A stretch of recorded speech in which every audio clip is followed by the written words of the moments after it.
بات کو سمجھنے کی ضرورت ہے کہ توبہ کرنا، استغفار کرنا یہ انبیاؤں کی صفت ہے، صلح نیکوکاروں کی صفت ہے، شہداؤں کی صفت ہے، اور یہ جو ہے اللہ کے نیک بندوں کی اور اللہ کے ولیوں کی صفت ہے، یاد رکھیں، جو اللہ کے دوست ہوتے ہیں۔ تو توبہ کے لیے گناہ ضروری نہیں ہے، بلکہ علماء لکھتے ہیں توبہ اس لیے بھی تو ہو سکتی ہے کہ گناہوں کے خیال سے اللہ ہمیں بچائے رکھے۔ توبہ تو اس کے لیے بھی ہو سکتی ہے کہ ہم جو گناہ کے خیالات لا رہے ہیں یا گناہ کی جو سوچ لا رہے ہیں اس سے بھی توبہ کر سکتے ہیں، اللہ ایسے خیالات بھی مجھ تک نہ آئے، اس لیے کہ سوچ کے بعد ہی انسان کی اس چیز کے عمل کی طرف جاتا ہے۔ تو بہرحال توبہ ہمیں کرنا چاہیے، اور ہم کئی واقعات دیکھتے ہیں نبی اکرم صلی اللہ علیہ وسلم کے خود آپ اپنے بارے میں فرماتے ہیں، اور آپ کے تعلق سے حدیث میں آتا ہے، صحیح مسلم کی روایت ہے، ایک حدیث آپ کے سامنے میں نے پڑھی بھی، اور صحیح مسلم کی روایت میں تو یوں الفاظ ہے کہ آپ صلی اللہ علیہ وسلم دن بھر میں 70 سے زیادہ اور 100 مرتبہ، ایک روایت میں آتا ہے، توبہ کرتے تھے۔ 70 سے زیادہ اور 100 کے الفاظ بھی، ایک روایت میں 70 اور ایک میں 100 کے الفاظ ہیں کہ 70 سے زائد مرتبہ توبہ اور استغفار، 100 سے زائد مرتبہ آپ توبہ اور استغفار کرتے تھے۔ اب مجھے بتائیے نبی اکرم صلی اللہ علیہ وسلم کیا روز گناہ کرتے تھے جو آپ توبہ استغفار کرتے تھے؟ نعوذ باللہ۔ لیکن یہ تو مومنانہ صفت ہے، آپ امت مسلمہ کو تعلیم اور تربیت دے رہے ہیں کہ تم مجھے دیکھو میں نبی ہونے کے بعد توبہ کرتا ہوں، تو تمہارے لیے تو کتنا لازم ہے کہ تم توبہ اور استغفار کو کثرت اس کو لازم پکڑو۔ نبی اکرم صلی اللہ علیہ وسلم ہر بار نماز پڑھتے، نماز پڑھ کر مصلیوں کی طرف صحرا پھیرتے، اور 3 بار، ایک بار اللہ اکبر کہتے بآواز بلند، اور 3 مرتبہ کہتے استغفر اللہ استغفر اللہ استغفر۔ تو اگر یہ 3 مرتبہ کو ملا لے تو 5 نمازوں کا 15 مرتبہ تو یہی ہو جاتا۔ آپ 70 سے زیادہ اور 100 مرتبہ کرتے ہیں، اسی لیے کچھ علماء کہتے ہیں کہ ہر نماز کے بعد کم از کم 20 مرتبہ استغفار کرنا چاہیے۔ یہ 3 تو سنتی ہے ذاتی، لیکن اگر 100 کرنا ہے، یاد نہیں ہوتے تو 20 ہر نماز کے بعد بھی یاد رکھ لے تو 100 ہو جاتے ہیں۔ تو 70 مرتبہ یا 100 مرتبہ توبہ اور استغفار کرتے ہیں، لیکن آج ہم نے توبہ اور استغفار نہ اس کا معنی سمجھتے ہیں، نہ اس کی اہمیت سمجھتے ہیں، اور نہ ہی اس کو ایک عبادت سمجھتے۔ توبہ اور استغفار کرنا بھی ایک عبادت ہے، یاد رکھیے، اس لیے کہ انبیاء علیہ الصلوۃ والسلام اللہ کے نیک بندے توبہ اور استغفار کرتے ہیں۔ توبہ کے لیے کوئی گناہ کرنا ہر بار ضروری نہیں، یاد رکھیے۔ اب جو ہے توبہ اور استغفار جو ہے اللہ کے نیک بندوں کی صفت ہے، یاد رکھیں، یہ اللہ کے نیک بندے اچھے لوگوں کی صفت ہے، اور جب وہ اللہ سے توبہ کرتے استغفار کرتے ہیں تو اللہ رب العزت کے وہاں ان کے گناہ معاف ہوتے ہیں اور درجات جو ہے بلند ہوتے ہیں، یاد رکھیں۔ اب آئیے استغفار کسے کہتے ہیں، اس کا معنی کیا ہے؟ تو استغفار کا معنی یہ ہے کہ گناہوں اور لرزشوں سے اللہ کی بخشش طلب کرنا، گناہوں سے اور لرزشوں سے، گناہوں سے اور کوتاہیوں سے جو انسان سے ہوتی ہے، اس سے اللہ سے جو معافی مانگنا، اس سے استغفار کہتے ہیں۔ جیسا مجھ سے کوئی گناہ ہو گیا اور میں کہوں اللہ تو مجھے معاف کر دے اس گناہ کے لیے، یہ ہوا استغفار۔ مجھ سے کوئی لرزش ہو گئی، میں اللہ سے دعا کرتا ہوں اللہ مجھے جو ہے فلاں لرزش کے لیے معاف کر دے، یہ ہوا استغفار۔ اور توبہ کا معنی ہوتا ہے عربی زبان میں رجوع کرنا، پلٹنا، واپس آنا۔ جیسا کوئی انسان کسی طرف نکل جائے اور پھر لوٹے، اس کو کہتے توبہ۔ مطلب کہ کوئی انسان اللہ کے بتائے گئے طریقے کو چھوڑ کر کوئی ایسا کام کرے کہ جو حکم دیا گیا اسے چھوڑ دے، یا جس سے منع کیا اسے کر لے، اور اس کے بعد وہ کہ اللہ میں توبہ کرتا ہوں، مطلب میں واپس تیرے طریقے پہ آتا ہوں جس غلط طریقے پر میں چلا گیا تھا، تو اسے کہتے توبہ۔ تو توبہ کا معنی ہوتا ہے پلٹنا، لوٹنا، واپس اللہ کی طرف رجوع کرنا۔ استغفار کا معنی ہوتا ہے اللہ سے اپنے گناہوں کی بخشش طلب کرنا۔ اگر دونوں کو ملا لیا جائے تو یہ معنی ہوگا کہ کوئی شخص اگر گناہ کرتا ہے، جب وہ اپنے گناہوں سے رجوع کرتا ہے، گناہوں سے جو ہے پلٹتا ہے، اسے توبہ کہتے ہیں، اور جب پلٹنے کے بعد اللہ سے دعا کرتا ہے اللہ مجھے معاف کر دے، وہ استغفار ہوتا ہے۔ جب انسان گناہوں سے پلٹتا ہے اور رب سے دعا کرتا ہے معافی کی، تو پلٹنا توبہ ہے اور دعا کرنا معافی کی استغفار ہے۔ یا دوسرے الفاظ میں جب انسان استغفار کرتا ہے، اللہ سے اپنے گناہوں کی بخشش طلب کرتا ہے اور واپس پلٹتا ہے، مطلب وہ گناہ کو چھوڑ دیتا ہے، تو یہ ہوتا ہے استغفار اور یہ ہوتا ہے توبہ۔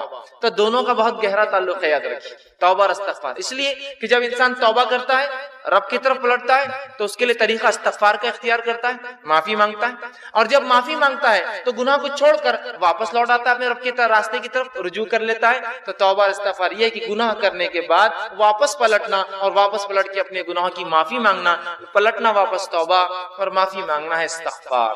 تو جب دونوں ساتھ اس آئے تو اس کا معنی انسان نے واپس رجوع کیا اپنے گناہ سے، اور رب سے معافی بھی اس نے مانگ لیا، یہ معنی ہوگا دونوں جب ایک ساتھ استعمال ہوں گے۔ اب آئیے توبہ کرنے والوں کی، استغفار کرنے والوں کی 3 قسمیں ہوتی ہیں جو قرآن سے ہمیں پتہ چلتی ہے۔ پہلی قسم وہ ہے جو وہ شخص ہوتے ہیں، جو وہ لوگ ہوتے ہیں جو عذاب الہی سے ڈر کر توبہ کرتے ہیں۔ پہلی قسم ان لوگوں کی ہے جو عذاب الہی سے ڈر کر توبہ کرتے ہیں، کہ جو اللہ کا عذاب ہے، جہنم کی جو وعید سنائی جاتی ہے اور قرآن حدیث میں جو مختلف عذابات دنیا اور آخرت کے آتے ہیں جب انسان گناہوں میں جاتا ہے، تو جو انسان اللہ کے عذاب سے ڈر کر توبہ کرتا ہے اسے صاحب توبہ کہتے ہیں، مطلب وہ شخص توبہ کا حامل ہے، صاحب توبہ ہے، اور یہ مومنوں کی صفت ہے۔ یاد رکھیں، توبہ کرنا کس کی صفت ہے؟ مومنوں کی صفت ہے۔ توبہ کرنا گنہگاروں کی صفت نہیں ہے، گناہگار تو گناہ پہ اڑ جاتا ہے، اس کو اسی لیے تو گناہگار کہا جاتا ہے۔ مومن گناہوں پہ اڑتا نہیں، توبہ کرتا ہے، اس لیے تو مومن کہلاتا ہے۔ تو توبہ مومنوں کی صفت ہے، یاد رکھیں۔ اور پہلا وہ شخص ہے، توبہ کی جو پہلی قسم ہے کہ انسان اللہ سے توبہ کرے گناہوں اور عذاب کے ڈر سے کہ اللہ عذاب دینے والا ہے، اور یہ مومنانہ صفت ہے۔ اس کے تعلق سے سورہ نور میں اللہ نے فرمایا اور کہا وَتُوبُوا إِلَى اللَّهِ جَمِيعًا أَيُّهَا الْمُؤْمِنُونَ، اے مومنوں تم سب کے سب اللہ سے توبہ کرو۔ تو یہاں پتہ چلا توبہ کس کی صفت ہے؟ مومنوں کی صفت ہے، کہ جو اللہ کے عذاب سے ڈر کر توبہ کرتے ہیں۔ دوسری صفت ہے توبہ کی، دوسرے لوگ وہ ہے جو توبہ کرتے ہیں۔ توبہ کی دوسری قسم وہ ہے، وہ لوگ ہیں جو ثواب اور لالچ کے لیے توبہ کرتے ہیں کہ توبہ کرنے سے ثواب ملے گا، ہے نا، اور وہ ثواب کی لالچ اور حرص میں توبہ کرتے ہیں۔ اور یہ صفت صالحین اور اللہ کے جو ولی ہوتے ہیں، نیک صفت لوگ ہوتے ہیں، ان کی صفت۔ یہ توبہ گناہ کی بنیاد پر، یہ اللہ کے عذاب سے ڈر کر نہیں کرتے ہیں، یہ توبہ اس لیے کرتے ہیں کہ ان کو لالچ ہوتی ہے کہ توبہ کرنے کی وجہ سے اللہ ہمارے درجات کو بلند کریں گا، اللہ اس کا اجر دے گا نا، چونکہ انسان توبہ کر رہا ہے کنٹینیو، تو وہ لالچ میں توبہ کرتے ہیں۔ اور یہ صفت جو ہوتی ہے یہ اللہ کے مقرب بندوں کی، صالحین کی اور اللہ کے ولی صفت لوگوں کی ہوتی ہے۔ اور اللہ رب العزت نے سورہ قاف سورہ نمبر 50 کی آیت نمبر 33 سے فرمایا اور کہا وَجَاءَ بِقَلْبٍ مُنِيبٍ، اور ایسے لوگوں کو یاد رکھیے جو ہے انابت کہتے ہیں۔ اور اللہ نے کہا وَجَاءَ بِقَلْبٍ مُنِيبٍ، اور جو رجوع کر لائے، رجوع کرنے والا دل لے کر آئے، ایک ایسا دل لے کر آئے جو منیب ہو، انابت والا ہو، اپنے رب کی طرف رجوع کرتا ہو، اس لالچ میں کہ اس کا رب اس میں گناہ کی وجہ سے نہیں ثواب دیں گا۔ ٹھیک، تو یہاں کا وہ شخص جو اللہ کے پاس لائے ایک رجوع کرنے والا دل، یہ صالحین اور اللہ کے مقرب بندوں کی صفت۔ تیسری قسم توبہ کی وہی ہے جو لوگ کرتے ہیں، وہ لوگ ہیں جو محض اللہ کی اطاعت میں توبہ کرتے ہیں، گناہ بھی نہیں کرتے، لالچ میں بھی نہیں، اللہ کی اطاعت میں توبہ کرتے ہیں، جن کے اندر انبیاء اور مرسلین ہیں، اللہ کے نبی اور رسول ہیں، جو گناہ بھی نہیں کرتے ہیں، عذاب کے ڈر سے نہیں بھی کرتے ہیں، بلکہ وہ جو لوگ ہوتے ہیں وہ اس لیے توبہ کرتے ہیں کہ اللہ کی اطاعت ہے، اللہ نے حکم دیا توبہ کا، اس لیے ہم توبہ کر رہے ہیں۔ اور یہ اللہ کے انبیاء کی اور جو ہے مرسلین جس کو کہیں رسولوں کی جو ہے صفت ہے، اور اس کو جو ہے اوبا کہتے ہیں، اوبا کہتے ہیں عربی میں، جس کے تعلق سے قرآن نے فرمایا سورہ صاد کہ وہ جو ہے نہ گناہ کرتے ہیں نہ ثواب کی لالچ، بس اللہ کی اطاعت میں کہ اللہ نے حکم دیا توبہ اور استغفار کا، وہ کثرت سے توبہ اور استغفار کرتے تھے۔ جیسے خود نبی اکرم صلی اللہ علیہ وسلم کی صفت میں نے آپ کے سامنے رکھی، آپ 70 سے زائد یا 100 مرتبہ تک ہر روز جو ہے توبہ کرتے تھے۔ اب آئیے توبہ اور استغفار جو ہے ہم کوشش کریں کہ جو ہے ہم اپنے اوپر جو ہے لازم کر لے، یاد رکھیں۔ اور توبہ اور استغفار جو ہے دو شکلوں کے اندر ہم پر لازم آتا ہے، واجب آتا ہے۔ دیکھیے، اطاعت میں توبہ کرنا، فرما برداری میں توبہ کرنا، ثواب کی لالچ سے توبہ کرنا، یہ تو اچھی بات ہے، لیکن دو مقامات ایسے ہوتے ہیں جہاں توبہ اور استغفار کرنا واجب ہے، ضروری ہو جاتا ہے۔ ہمارے حال تو یہ ہے جہاں واجب ہے وہاں بھی نہیں کرتے، اور جہاں لالچ ہونا چاہیے وہاں بھی نہیں کرتے، نہ کہیں اور کرتے ہیں۔ دو شکلوں میں واجب ہے، کمپلسری ہے، فرض ہے۔ وہ دو شکلیں کون سی ہے؟ پہلا، جب بندہ ایسا کوئی کام نہیں کرتا ہے جس کے کرنے کا حکم اس کے رب نے دیا ہے تو توبہ اس پر واجب آ جاتی ہے۔ نماز پڑھو، روزہ رکھو، زکوٰۃ دو، حج کرو، اچھائی کا حکم دو، برائی سے روکو، پڑوسی سے اچھا سلوک کرو، رشتوں کو نبھاؤ، مسکینوں کا حق ادا کرو، یتیموں کا حق ادا کرو، مسافروں کا حق ادا کرو، یہ تمام چیزیں۔ تو جب کوئی حکم شریعت دیتی ہے انسان وہ حکم کو بجا نہیں لاتا تو اس پر توبہ واجب ہو جاتی ہے، استغفار واجب ہو جاتا ہے۔ اور دوسری شکل جس میں توبہ اور استغفار واجب ہو جاتی ہے ایک شخص پر، وہ دوسری شکل تب ہوتی ہے جب انسان شریعت کے اس عمل کو کر گزرتا ہے جس عمل سے شریعت نے روکا ہے۔ شراب مت پیو، زنا مت کرو، برے کام مت کرو، بد کلامی مت کرو، جھوٹ مت بولو، چوری مت کرو، ہے نا، تو یہ گناہ والی چیزیں۔ تو تب تو دو شکلوں میں ہم پر توبہ اور استغفار واجب ہے۔ پہلا، ویسے کرنا تو اطاعت میں اور لالچ میں چاہیے ہم نے ہمیشہ، چاہے گناہ ہو نہ ہو، لیکن دو جگہ تو واجب ہے۔ پہلا، جب جو چیز کا شریعت نے کرنے کا حکم ہم سے چوک جائے تو توبہ اور استغفار واجب ہے، اور جب اس چیز کو کر گزرے جس سے روکا ہے تب بھی ہم پر توبہ اور استغفار واجب ہے۔ یاد رکھیے، یہ دو شکلوں میں توبہ اور استغفار مجھ پر اور آپ پر اور ہم انسانوں پر واجب اور ضروری۔ لیکن آج ہم دیکھتے ہیں توبہ کا معاملہ جو کچھ ہے بس وہ اتنا ہے، اور اس کے طریقے بھی ہم نہیں جانتے کہ بس ایک انسان نماز پڑھتا ہے، نماز پڑھنے کے بعد اگر مسجد میں تو پہلے ادھر دیکھتا ہے سیدھی طرف، پھر الٹی طرف دیکھتا ہے، اور جب وہ دیکھتا ہے کوئی نہیں دیکھ رہا ہے تو فوراً اپنے دونوں ہاتھ اٹھاتا اور توبہ توبہ توبہ توبہ بول کے دونوں ہاتھوں کو جو ہے ادھر اور ادھر ادھر ادھر کر کے فوراً بیٹھ جاتا ہے۔ اور یہ بھی توبہ کا جو طریقہ اس نے اختیار کیا ہے، وہ بھی پہلے دیکھتا ہے کوئی دیکھ تو نہیں رہا، اور اگر توبہ توبہ کے بیچ میں کوئی دیکھ لے تو وہیں رک جاتا ہو، گال کو تھوڑا مل کے ہاتھ نیچے کر لیتا، مطلب میں گناہگار تھوڑی ہوں جو میں توبہ کر رہا ہوں۔ ایک تو طریقہ غلط، اور اس پر جیسے کہ لوگ دیکھ لیں گے کہ توبہ کر رہا ہے مطلب گناہ کر کے آئے تو فوراً گناہگار تھوڑی ہوں میں، تو نہ توبہ واجب پر ہم کر رہے جب ضروری ہے، نہ توبہ ہم اطاعت میں کر رہے کہ ہمارے نبی توبہ روز کرتے تھے، استغفار کرتے تھے، اتباع میں بھی نہیں ہے، لالچ میں بھی نہیں ہے، خوف سے بھی نہیں ہے، نہ واجب چیزوں پر ہے جہاں ضروری ہے توبہ استغفار کرنا، اور جو کچھ ہے بس وہ توبہ والا ہے جو بچوں کو پنشمنٹ کے طور پر، سزا کے طور پر بولا جاتا ہے کہ چلو چیکس کو ہاتھ لگاؤ، گالوں کو ہاتھ لگاؤ اور توبہ توبہ، اور پتہ نہیں بس اسی کو ہم سمجھتے توبہ ہے، اور انسان بس دعا کیا، تھوڑا ہاتھوں کو یوں کرا، اور میں نے دیکھا لوگ پھر وہ ہاتھ پھیرتے اور اٹھ کر چلے جاتے ہیں۔ جو کچھ ہے بس وہ اس حد تک ہے اور اس لمٹ میں ہے۔ یاد رکھیے ہمیں چاہیے کہ ہم کثرت سے توبہ استغفار کریں، کثرت سے اپنے زندگی کا جو ہے اس کو معمول بنا لیں۔ معمول سمجھتے نا، مطلب یہ روز مرہ کی کوئی ایسی چیز جس کو انسان ہمیشہ کرتا ہے اس کو معمول بنا لیں، جس طرح سے ہمارے نبی کا معمول تھا صلی اللہ علیہ وسلم کہ آپ توبہ استغفار کی کثرت کرتے تھے تاکہ امت اس بات کو سیکھ لے۔ اسی طرح توبہ قبول کرنا اللہ سبحانہ تعالیٰ کی صفت ہے، یاد رکھیے، اور اللہ سبحانہ تعالیٰ کے علاوہ ہماری توبہ کوئی قبول نہیں کرتا، یاد رکھیے۔ توبہ توبہ قبول کرنا یہ اللہ کی صفت ہے، اسی لیے اللہ کی ایک صفت تواب ہے۔ تواب کا معنی ہے توبہ قبول کرنے والا، اور تواب کا معنی یہ بھی ہوتا ہے توبہ کرنے والا، دونوں ہی معنی ہوتے ہیں عربی میں کہ تو توبہ یا تواب کا معنی ہوتا ہے رجوع کرنے والا، پلٹنے والا۔ تو بندہ گناہ کرتا ہے، رب کی طرف پلٹتا ہے، رب بندے کے گناہ کو معاف کر کے اس کی طرف رجوع کرتا ہے، ٹھیک ہے۔ تو توبہ قبول کرنا اللہ کی صفت ہے، اور توبہ اللہ کے علاوہ کوئی قبول نہیں کرتا، یہ بات یاد رکھیے۔ بہت سے لوگ بہت سارے در اور دیواروں پر جا جا کر توبہ کرتے ہیں اور ان سے توبہوں کی جو ہے دعائیاں دیتے ہیں۔ توبہ صرف اللہ قبول کرتا ہے، توبہ قبول کرنا اور گناہ معاف کرنا صرف اللہ کی صفت ہے، یاد رکھیے۔ اس کے علاوہ کسی در پر انسان کی توبہ قبول نہیں ہوتی ہے، اور اس کے لیے کوئی گھڑی، کوئی وقت، کوئی پل نہیں ہے۔ انسان کو جب لگے کہ اس سے گناہ ہوا تھا تب تو واجب ہو گئی، اس کے علاوہ بھی جب یاد آئے استغفار، سب سے اتنا تو بول سکتا ہے نا، کبھی میں دعائیں یاد نہیں ہوتی مجھے، استغفار استغفر اللہ اتنا تو بول سکتا ہے نا، بس وہ کثرت سے بولتا رہے، کثرت سے بولتا رہے، کیونکہ جب استغفار کرتا ہے اور رب کی طرف خود رجوع کر رہا ہے تو توبہ کر رہا ہے ایک طرح سے، تو کثرت سے اس کو کر لے۔ اور توبہ قبول کرنا اللہ کی صفت ہے، اور اللہ کے علاوہ کوئی توبہ قبول نہیں کرتا ہے۔ اللہ رب العزت سورہ توبہ سورہ نمبر 9 آیت نمبر اس کی 27 میں فرماتا اور کہتا ہے ثم یتوب اللہ من بعد ذلک علی من یشاء واللہ غفور رحیم، کہ اللہ سبحانہ تعالیٰ فرماتا اور کہتا ہے کہ تم لوگ جو ہے گناہوں کے بعد اللہ سے جو ہے توبہ کرو، اور اللہ سبحانہ تعالیٰ جس کی توبہ چاہتا ہے پھر قبول کرتا ہے۔ اللہ تعالیٰ جو ہے توبہ کو قبول کرنے والا غفور ہے اور رحم کرنے والا ہے، یاد رکھیے۔ تو ہمیں چاہیے کہ ہم اللہ سے توبہ کریں۔ دوسری آیت سورہ توبہ سورہ نمبر 9 آیت نمبر 102، اس میں اللہ فرماتا اور کہتا ہے وآخرون اعترفوا بذنوبهم خلطوا عملا صالحا وآخر سیئا، اللہ فرماتا اور کہتا ہے اور کچھ دیگر لوگ ہیں جنہوں نے اپنے گناہوں کا اقرار کیا ہے، انہوں نے ملا جلا عمل کیا تھا۔ مطلب ایسے لوگ ہیں جنہوں نے گناہوں کا اقرار کیا اور انہوں نے نیکی اور گناہ دونوں ملا جلا ایک عمل کیا تھا، ایک اچھا اور دوسرا برا۔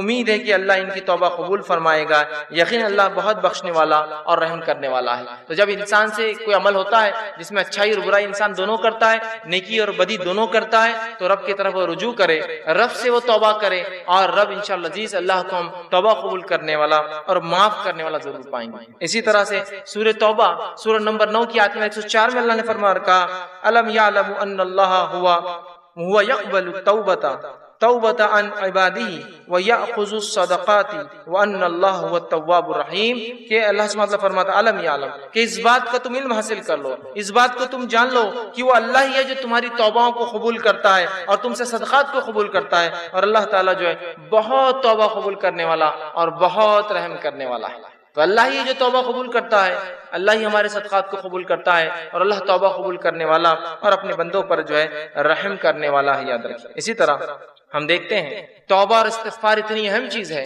کہ انبیاء علیہ السلام نے اپنی قوموں کو توبہ اور استغفار کی دعوت دی، اندازہ لگائیے کیا اہمیت ہے اس توبہ اور استغفار کی کہ انبیاء علیہ الصلوۃ والسلام نے اپنی قوموں کو توبہ اور استغفار کی دعوت دی۔ آئیے کچھ نبیوں کی دعوت آپ کے سامنے رکھتا ہوں۔ پہلا واقعہ سورہ ہود سورہ نمبر 11 اس کی آیت نمبر 52 میں، جو ہود علیہ الصلوۃ والسلام نے اپنی قوم کو دعوت دی، کس چیز کی دعوت دی؟ توبہ اور استغفار کی۔ اللہ رب العزت نے فرمایا اور کہا وَيَا قَوْمِ، اور ہود علیہ السلام نے اپنی قوم سے کہا وَيَا قَوْمِ اسْتَغْفِرُوا ربکم ثم توبوا الیہ، کہ ہود علیہ السلام نے اپنی قوم کو اے میری قوم اللہ سے استغفار کرو، اپنے گناہوں سے جو ہے معافی مانگو، اپنے گناہوں کے لیے رب سے بخشش کرو، ربکم ثم توبوا الیہ، اور اس کی طرف رجوع کرو، یرسل السماء علیکم مدرارا۔ تو اگر تم ایسا کرو گے کہ گناہوں سے معافی مانگو گے، بخشش طلب کرو گے، رجوع کرو گے، تو تم دیکھو گے کہ اس بخشش کے تحت، اس بخشش طلب کی وجہ سے اور رجوع کرنے کی وجہ سے اللہ سبحانہ تعالیٰ تمہارے لیے آسمان سے موسلا دھار بارش برسائیں گا جو نفع بخش ہوتی ہے۔ پھر فرمایا مدرارا وَيَزِدْكُمْ قُوَّةً إِلَىٰ قُوَّتِكُمْ وَلَا تَتَوَلَّوْا مُجْرِمِينَ، اور تمہیں قوت پر قوت عطا کریں گا، اور یقیناً خبردار توبہ کو انکار کر کے، استغفار کا انکار کر کے، اپنے گناہوں سے بخشش طلب نہ کر کے مجرموں میں شامل نہ ہو جانا۔ تو یہاں ہود علیہ الصلوۃ والسلام اپنی قوم کو دعوت دے رہے ہیں، اور قوم کو دعوت دے کر بتا رہے ہیں توبہ کے بارے میں، اور کہہ رہے ہیں اے میری قوم توبہ کرو، استغفار کرو، رب کی طرف رجوع کرو، تو تم پاؤں گے کہ تمہیں اللہ رب العزت آسمان سے بارش برسائیں گا اور قوت میں اضافہ دیں گا، تمہاری زیادتی کر دیں گا، تم پہ قوت پر قوت عطا فرمائیں گا، اور جو ہے اگر ایسا نہ کیا تو تم مجرم بن جاؤ گے، ایک مجرم قوم میں شامل ہو جاؤ گے۔ تو یہاں ہود علیہ الصلوۃ والسلام اپنی قوم کو دعوت دے رہے ہیں، توبہ کی دعوت دے رہے ہیں، استغفار کی دعوت دے رہے ہیں، اور توبہ اور استغفار نہ کرنے سے مجرم بننے کے بارے میں جو ہے بتا رہے ہیں۔ اسی طرح ہم دیکھتے ہیں سورہ ہود ہی میں سورہ نمبر 11 آیت نمبر 61 میں صالح علیہ الصلوۃ والسلام کی دعوت کا تذکرہ قرآن نے کیا۔ آپ کی دعوت کے بارے میں قرآن کہتا ہے اور بتاتا ہے، جو سورہ ہود سورہ نمبر 11 آیت نمبر 61 میں اللہ نے فرمایا وَأَنشَأَكُم مِّنَ الْأَرْضِ وَاسْتَعْمَرَكُم فِيهَا وَاسْتَغْفِرُوا ثُمَّ تُوبُوا إِلَيْهِ۔ اللہ رب العزت فرماتا ہے صالح علیہ السلام اپنی قوم کو دعوت دے اور کہہ رہے وَأَنشَأَكُم مِّنَ الْأَرْضِ، کہ وہ کہہ رہے ہیں اسی نے تمہیں زمین میں پیدا کیا، وَاسْتَعْمَرَ، اور تمہیں پھر جو ہے اس زمین کے اوپر آباد کر دیا اور بسا دیا، اور پھر فرماتے ہیں اس سے بخشش مانگو اور اس کے آگے توبہ کرو۔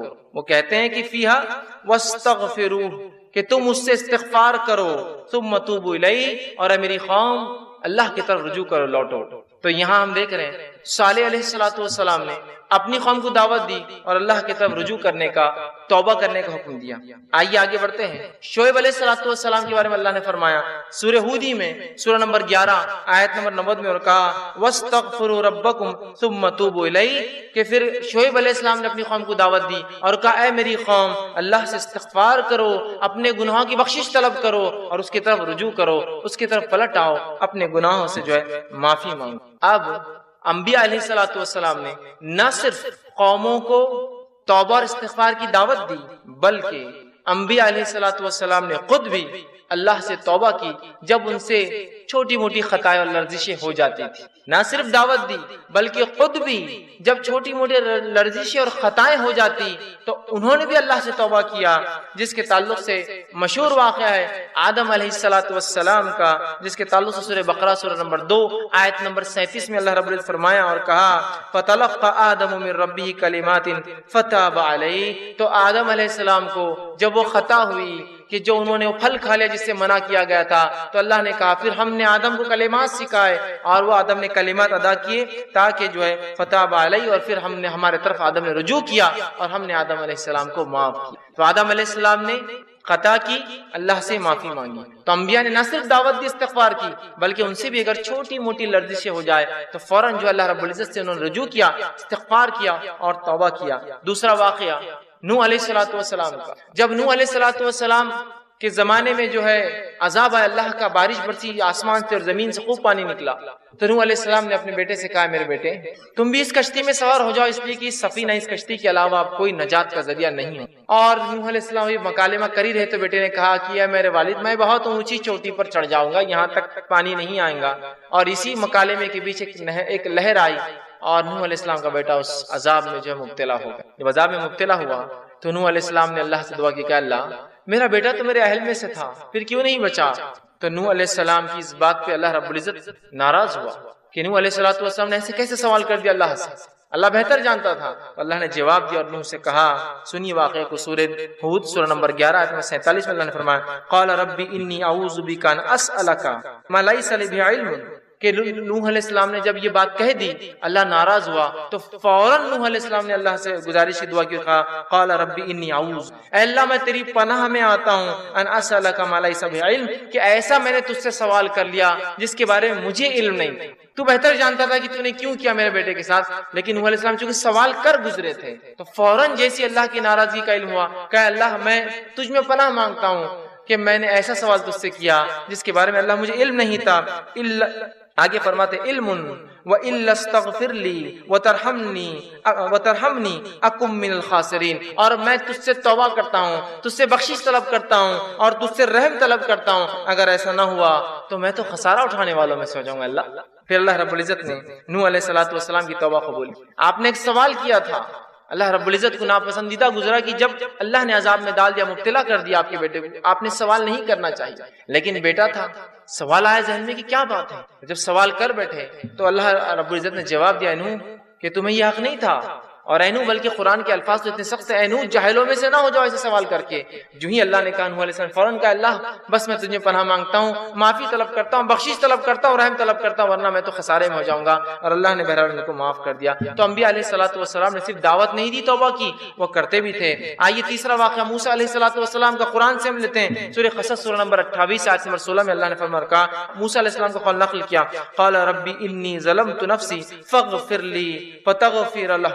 اللہ فرماتا ہے کہ جب موسیٰ علیہ السلام نے دو لوگوں کو لڑتے ہوئے دیکھا، ایک مصری قبطی تھا اور دوسرا اپنی قوم کا بنی اسرائیل سے تھا، دونوں لڑ رہے تھے. جو ہے موسیٰ علیہ السلام نے دونوں کو روکنے کی کوشش کی. جب وہ قبطی نے جو رکنے کا ارادہ نہ دکھایا تو موسیٰ علیہ السلام نے اس نیت سے نہیں کہ اسے مارے، اس نیت سے کہ ڈیفنس اس کو دور کرے، اس کو ایک مکہ مارا. وہ مکہ اتنے زور سے اسے لگا جا کر، اور انبیاء علیہ السلام بہت مکمل انسان ہوتے ہیں، بہت طاقتور انسان ہوتے ہیں. جب وہ مکہ اسے پڑا تو وہ تاب نہ لا سکا اور اسی جگہ وہ مر گیا.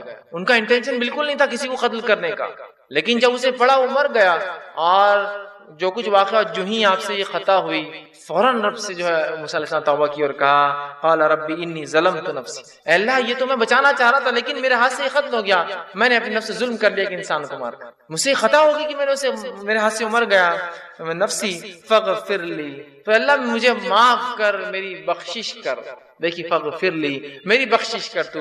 اور اللہ نے فرمایا فغفر لہ، تو ہم نے اسے معاف کر دیا اس لیے کہ اس نے ہم سے معاف مانگا. تو اس سے ایک بات یہ بھی پتہ چلتی ہے اگر آپ ان انٹینشنل بھی کوئی کام کرے جو غلط ہو جائے، کسی کو نقصان پہنچ جائے، اس کے لیے بھی اللہ سے توبہ کرنا پڑے گی. ان انٹینشنلی آپ کا مقصد نہیں تھا، کسی کو آپ ہٹا رہے تھے بھائی صاحب ہٹ جائیے، وہ گر گیا، ضرور اللہ سے معافی مانگی اللہ میرا ارادہ نہیں تھا لیکن پھر بھی وہ گر گیا. سمجھ رہے آپ؟ ان انٹینشنل تھا. موسیٰ علیہ السلام تو صرف ڈیفنس بچا رہے تھے، الگ کر رہے تھے دو لوگوں کو اور اس میں روکنا چاہتے تھے صرف روکنے میں، لیکن اس انسان کو اتنا بھاری پڑا وہ مکہ کی عمر گیا. فوراً توبہ کی اور اللہ نے ان کی توبہ کو قبول کیا. تو ہم دیکھ رہے ہیں جو ہے انبیاء علیہ السلام نہ صرف توبہ کی دعوت دیتے بلکہ توبہ کیا بھی. آئیے ایک اور واقعہ سنیے قرآن سے. موسیٰ علیہ السلام کا واقعہ ہی ہے. موسیٰ علیہ السلام نے اللہ سے ضد کی اور کہا اللہ میں دیکھنا چاہتا ہوں آپ. اللہ نے کہا موسیٰ تم نہیں چاپ لا پاؤں گے. کہا نہیں پھر میں کوشش کروں. اچھا کل اچھا ٹھیک ہے، میری ایک تجلی جو ہے اس پہاڑ پر ظاہر ہوگی، اگر تم وہ تجلی نہیں اس پہاڑ کو دیکھ پائے جب میری تجلی اس پر طاری ہوں گی تو تم مجھے دیکھ پاؤں گے. پھر کہا ٹھیک ہے. اور جو ہی تجلی کا ایک حصہ اس پہ آیا وہ پہاڑ ریزہ ریزہ ہو کے برباد ہو گیا اور موسیٰ علیہ السلام بے ہوش ہو کے گر گئے. جب ہوش میں آئے تو اللہ نے واقعہ بیان کیا سورہ اعراف سورہ نمبر 7 کی آیت نمبر 143 میں. اور آپ نے موسیٰ علیہ السلام اللہ سے دعا کی اور کہا فلما افاقا، جب رفاقہ ہوا ہوش میں آئے تو فوراً کہا افاقا قال سبحانک تبت الیک وانا اول المؤمنین، اے اللہ میں تیری طرف رجوع کرتا ہوں، تجھ سے توبہ کرتا ہوں کہ میں نے ایسا تجھ سے جو ڈیمانڈ کر لیا، سوال کر لیا جو نہیں کرنا چاہیے تھا، اور میں سب سے پہلے ایمان لانے والوں میں سے تو یہاں آپ دیکھ رہے ہیں، ہم دیکھ رہے ہیں کہ موسیٰ علیہ السلام نے بھی اللہ رب العزت سے توبہ استغفار کیا. تو توبہ اور استغفار نہ صرف انبیاء نے دعوت دی بلکہ ان کی صفت بھی ہے. اور ایسے بہت سارے واقعات، اتنا وقت نہیں ہے کہ میں تمام واقعات انبیاء کے رکھوں. آئیے توبہ اور استغفار کے فائدے کیا ہوتے ہیں؟ اگر انسان توبہ کرتا ہے، استغفار کرتا ہے تو کیا بینیفٹس اس کو ملتے ہیں اس چیز کے، وہ بھی ہم دیکھتے ہیں. چلیے آئیے اللہ رب العزت سے جب ایک بندہ توبہ کرتا ہے، استغفار کرتا ہے، تو بہت سارے دنیا کے فائدے اور بہت سارے آخرت کے فائدے اٹھاتا ہے۔ یہ فائدوں کو میں اس لیے رکھ رہا ہوں جس کو فضائل کہتے ہیں۔ یہ فضائل جاننے سے انشاءاللہ عزیز ہمارے دل میں ایک جذبہ پیدا ہوگا توبہ اور استغفار کا، اور نہ صرف ہم اپنے گناہوں پر توبہ اور استغفار کریں گے جو کہ ہم بھول چکے ہیں توبہ اور استغفار اپنے گناہوں پر بھی، بلکہ ہم گناہوں کے علاوہ بھی توبہ اور استغفار کو اپنے زندگی کا معمول بنا لیں گے۔ تو آئیے کچھ فضائل دیکھتے ہیں توبہ کے۔ پہلا فائدہ توبہ کا وہ یہ ہے کہ جو لوگ توبہ کرتے ہیں اللہ سے، اس کی طرف پلٹ کے استغفار کرتے ہیں، وہ اللہ کے محبوب ترین بندے ہیں، پسندیدہ لوگ ہیں۔ اور اللہ رب العزت قرآن میں فرماتا ہے، سورہ بقرہ سورہ نمبر 2 آیت نمبر 222 میں اللہ فرماتا ہے اور کہتا ہے ان اللہ یحب التوابین ویحب المتطہرین، اللہ توبہ قبول کرنے والوں کو، رجوع کرنے والوں کو، گناہوں سے پلٹنے والوں کو اور پاکیزہ رہنے والوں کو، صاف ستھرے رہنے والوں کو پسند کرتا ہے۔ تو توبہ کرنے کا پہلا فائدہ اللہ کی محبت انسان کو حاصل ہوتی ہے اور اس کے محبوب بندوں میں اس کا شمار ہوتا ہے، اس لیے کہ اللہ محبوب کو رکھتا ہے، پسند کرتا ہے توبہ کرنے والوں۔ دوسرا فائدہ توبہ کرنے کا جو کہ انسان کو ملتا ہے وہ کیا ہے؟ اللہ اسے بخش دیتا ہے۔ توبہ کرنے والے کو اللہ بخش دیتا ہے، معاف کر دیتا ہے، اس کی خطاؤں کو درگزر کر دیتا ہے۔ اللہ رب العزت قرآن فرماتا ہے سورہ طٰہٰ سورہ نمبر 20 آیت نمبر 82، اللہ فرماتا ہے وَإِنِّي لَغَفَّارٌ لِمَن تَابَ وَآمَنَ وَعَمِلَ صَالِحًا ثُمَّ اهْتَدَىٰ۔ سن لیجئے کیا فرماتا ہے اللہ کہ میں جو ہے لوگوں کو معاف کرتا ہوں، لمن تابا، جو میری طرف رجوع کرتا ہے، جو میرے سے توبہ کرتا ہے میں اسے معاف کرتا ہوں، لیکن کنڈیشنل ہے میری معافی۔ پہلی شرط معافی کے لیے وہ آمنا، وہ ایمان والا ہو، وہ عمل صالحا، اور پھر نیک کام کرے توبہ کرنے کے بعد۔ اس کا ہرگز معلوم مطلب یہ نہیں کہ توبہ کر لیا مطلب نیا اکاؤنٹ کھولنے کی اجازت مل گئی مجھے اب گناہ کرنے کی۔ توبہ کرتا ہے ایمان والا انسان اور پھر نیک کام کرتا ہے تو اللہ رب العزت فرماتا ہے وَإِنِّي لَغَفَّارٌ لِمَن تَابَ، کہ ان لوگوں کی میں توبہ قبول کرتا ہوں جو مجھ سے توبہ کرتے ہیں اور انہیں معاف کر دیتا ہوں، اور پھر وہ ایمان لائے اور نیک عمل پھر کرتے رہے اور اس معاملے پہ جم جائے، اس معاملے پر اڑ جائے۔ تیسرا فائدہ، چوتھا فائدہ اور پانچواں فائدہ چونکہ ایک ہی حدیث میں آتا ہے اس لیے میں ایک ساتھ رکھوں گا۔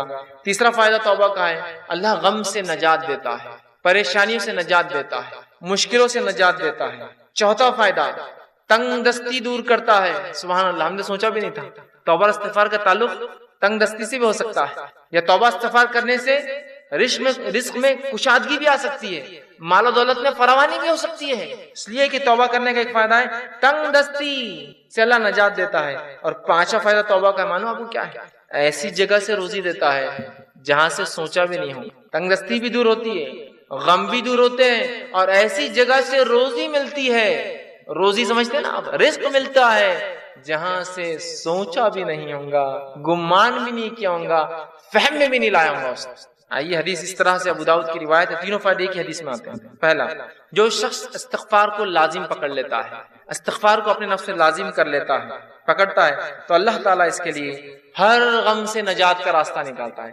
ہر غم، سمجھتے ہیں آج کون سا نا جو انسان ہے جو غم زدہ نہیں ہے، پریشان حال نہیں ہے؟ بتائیے مجھے، وہ کہہ سکتا ہے کہ مکمل طور 100% خوش ہوں؟ ہم تو ہر حال میں اللہ کا شکر تو ادا کرتے ہیں، لیکن کہیں نہ کہیں پریشانیاں ہیں۔ پریشانیوں کا حل توبہ اور استغفار۔ ہم نے تو کبھی سوچا ہی نہیں تھا کہ غم کا علاج بھی استغفار ہو سکتا ہے۔ ہر غم سے اللہ نجات دیتا ہے استغفار کی بنیاد پہ، اس کی فضیلت یہ ہے۔ دوسرا، ہر تنگ دستی سے کشادگی کی طرف لے آتا ہے، ہر قسم کی غربت اور تنگ دستی سے نکال کے کشادگی کی طرف لاتا ہے۔ اور تیسرا، صرف تنگ دستی اور تنگ دستی سے نکال کے کشادگی کی طرف نہیں لاتا ہے، ایسی جگہ سے روزی دیتا ہے جہاں سے اس نے گمان بھی نہ کیا ہو، سوچا بھی نہ ہو۔ یاد رکھیں، سوچا بھی نہ ہو۔ کیا فائدے ہیں استغفار اور توبہ؟ روزی میں برکت، ایسی جگہ سے روزی جہاں سے سوچا نہ ہوگا، ہر غم سے نجات۔ کوئی کہتا میرے گھر میں بیماری ہے، میں غم زدہ ہوں، استغفار کی کثرت۔ کوئی کہہ رہا ہے مجھے تنگ دستی ہے، استغفار کی کثرت کی۔ کوئی کہہ رہا ہے مجھے جو مال و دولت کی کمی ہے، استغفار کی کثرت کی۔ کیجئے تو صحیح، آپ دیکھیے اللہ کیسی رزق دیتا ہے۔ اور کوئی کہے مال و دولت تو ہے، برکت نہیں ہے، استغفار کیجئے، اس لیے کہ اللہ نے مال و دولت کی برکت چھین لی نا آپ کی۔ رزق میں اضافہ کہاں ہو رہا ہے؟ مال تو تعداد کوانٹٹی وائز بہت ہے، لیکن دل کہاں سکون میں ہے؟ استغفار نہیں کر رہے ہیں۔ استغفار کی کثرت، استغفار کی کثرت، استغفار کو معمول بنا لیجیے۔ تین عظیم فائدے ایک ہی حدیث میں استغفار کے، غم سے نجات، تنگ دستی سے کشادگی کی طرف، اور ایسی جگہ سے روزی دیتا ہے جہاں سے سوچا بھی نہیں۔ اسی طرح غم سے نجات کے تعلق سے چھوٹا سا واقعہ رکھ دیتا ہوں صرف آپ کے سامنے، چونکہ ہمارے حالت میں ایسے واقعات ہوتے ہیں، ہمارے ماحول میں اس لیے رکھ رہا ہوں کہ نبی اکرم صلی اللہ علیہ وسلم کے پاس ایک صحابہ اور ایک صحابی آئے جن کے بیٹے کو گرفتار دشمنوں نے پکڑ لیا، اور نہ صرف پکڑا، خبر ملی کہ بہت مضبوط زنجیروں کے اندر اس کے پیر باندھ دی۔ وہ آئے اور کہا اللہ کے رسول صلی اللہ علیہ وسلم دشمنوں نے جو ہے ہمارے بچے کو پکڑ لیا ہے، آپ کچھ بتائیے کیا کیا جائے، کیا کرا جائے کہ ہمارا جو ہے بچہ واپس آ جائے، میرا بیٹا جو ہے واپس آ جائے، وہ ماں اور باپ دونوں آئے۔ اللہ کے رسول صلی اللہ علیہ وسلم نے کہا استغفار کی کثرت، استغفار پر۔ وہ کہتے ہیں کہ وہ دونوں گھر گئے، استغفار کی خوب کثرت، اور ان کے بیٹے کہتے ہیں کہ جب میں بیڑیوں میں جکڑا تھا اچانک ایسا ہوا کہ میری پیروں کی دونوں بیڑیاں ٹوٹ گئی، اچانک رات میں دونوں بیڑیاں ٹوٹ گئی۔ جب بیڑیاں ٹوٹ گئی تو میں پریشان ہو گئی یہ کیا ہوا، لوہے کی زنجیریں تھی، وہ بیڑیاں بولتے لوہے کی موٹی موٹی زنجیروں میں جب قیدی کو قید کیا جاتا ہے جو آسانی سے نہیں ٹوٹتی، یاد رکھیے، ٹوٹ گئی، میں پریشان ہوا، اور ایک اونٹ میں نے پکڑا، وہ ایک اونٹنی میں نے لی، اس پر سوار ہوا اور بھاگنے لگا۔ جب میں اس اونٹنی پر بیٹھ کر بھاگنے لگا تو سارے اونٹ باڑے کے نکل کے میرے پیچھے بھاگنے لگے۔ اب چونکہ مجھے تو جان بچانے تھی، میں نکل گیا اور پورے اونٹ بھی پیچھے بھاگنے لگے۔ اور اس کے بعد وہ اپنے گھر آئے، والدین خوش ہو اٹھے، والدین سے ملاقات کی، اور اللہ کے رسول کے پاس اس بچے کو لے کر اللہ کے رسول ہمارا بیٹا گھر واپس آ گیا ہے، استغفار کی برکت دیکھی، بچہ واپس آ گیا۔ ہر غم تھا نا بیٹے کے گمنے کا، اللہ نجات دے دی، بیٹا واپس دے دیا۔ پھر کہا اللہ کے رسول اب یہ اونٹوں کو کیا کرے، چونکہ بھاگنے کے لیے میں نے دشمن کی اونٹنی لے لی تھی نا، جان بچانے کے لیے جو اونٹنی لی گئی تھی ان کی نہیں تھی، دشمن کی تھی، اور کہا وہ ایک نہیں، وہ اونٹنی کی وجہ سے کئی اونٹ پیچھے آ گئے میرے۔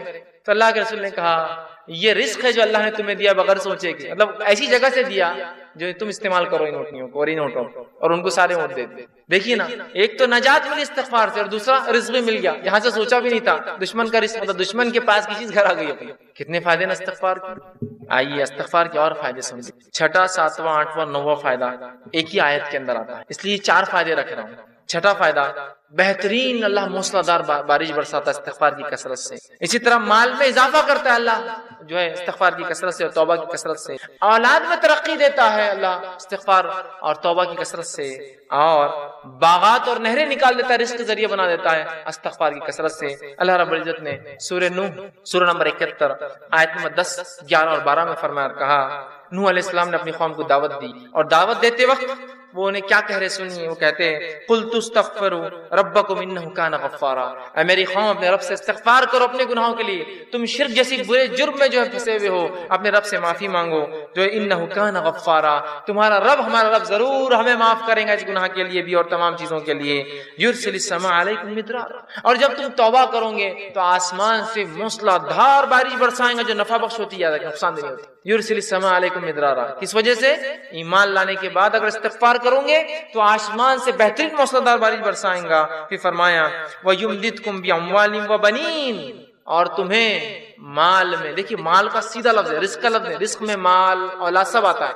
وَيُمْدِدْ، تمہیں بڑھاوا دیں گا، مَالٍ وَبَنِينَ، مال میں، روپیے اور پیسے میں، اور لڑکوں میں اضافہ کریں گا تمہارے، ہے نا۔ انسان کیا چاہتا ہے اپنے لیے؟ تو کہا تم چاہتے ہو نا رب سے اولاد اور لڑکے، تو اس میں اضافہ کریں گا تمہارے۔ تو جو لوگ بے اولاد ہو استغفار کی کثرت، بارش نہیں ہو رہی ہے استغفار کی کثرت، چونکہ نوح علیہ السلام کہہ رہے ایمان کے بعد استغفار کرو گے تو بارش برسائیں گا، مال و دولت میں اضافہ کریں گا، اولاد عطا فرمائیں گا تمہیں، ٹھیک۔ پھر فرمایا وَيَجْعَلْ لَكُمْ جَنَّاتٍ وَيَجْعَلْ لَكُمْ أَنْهَارًا، اور تمہارے لیے بہترین باغات میسر کر دیں گا، اور صرف باغات نہیں بہترین نہریں جاری کر دیں گا کہ نہ صرف کھیتی ہو، پانی والی کھیتی تمہیں عطا فرمائے۔ 4 فائدے دیکھیں استغفار کے کیسے ایک ہی ساتھ آ رہے ہیں۔ بارش کا بہترین برسنا، دوسرا فائدہ ہم دیکھ رہے ہیں اس کے اندر وہ یہ ہے کہ مال میں اضافہ، اولاد میں اضافہ، اور کھیتی باڑی اور نہروں کے اندر اضافہ اللہ تعالیٰ کر دیتا ہے۔ 10واں فائدہ استغفار کا وہ یہ ہے انسان کا دل سیاہ کالا ہونے سے بچ جاتا ہے۔ نبی اکرم صلی اللہ علیہ وسلم فرماتے ہیں، مستدرک حاکم کی روایت آپ نے فرمایا، بندہ جب گناہ کرتا ہے تو اس کے دل پر ایک کالا سیاہ داغ پڑ جاتا ہے، ایک سپاٹ آ جاتا ہے۔ اگر وہ استغفار کر لیتا ہے تو سپاٹ مٹا دیا جاتا ہے، وائپ آؤٹ کر دیا جاتا ہے، صاف کر دیا جاتا ہے۔